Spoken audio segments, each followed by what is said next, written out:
Standing by. Lights 111 and opening pyro. Lights 111 and pyro, go! What's it take to put on a show? Just what does the crew do? Are you kidding me? On a show, the crew does everything.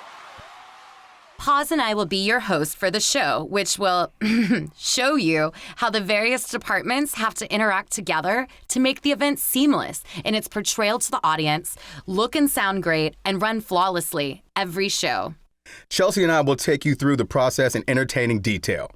A backstage pass from the crew will show you that. And so much more. When people ask me what I do for a living and I say I'm a stagehand, and they almost immediately always light up. And then there's a few second pause and they go, so what do you actually do? You can't really grasp what we do unless you're actually you're there to see it.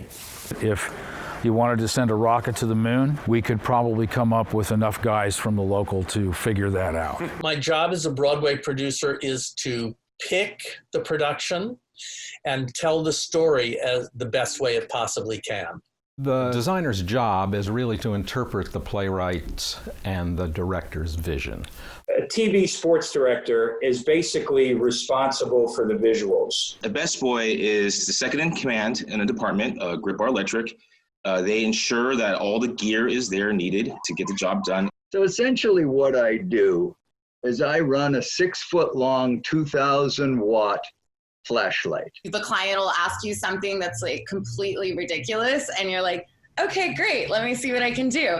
And then you got to make a rabbit pull out of wherever.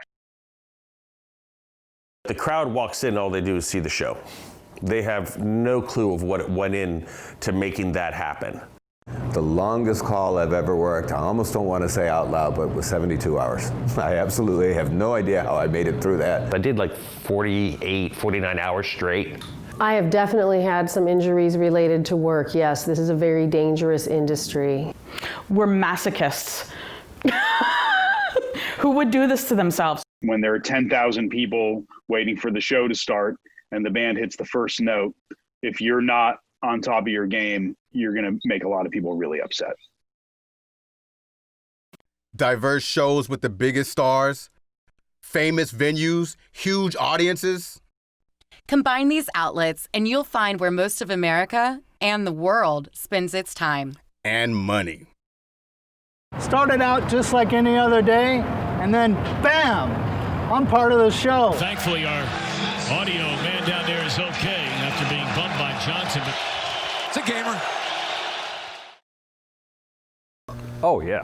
I mean, stagehands have to be the greatest storytellers there are. And it's a good job. It's a fun job. Even when it's bad, it's fun, because later on you get to bitch about how bad it was.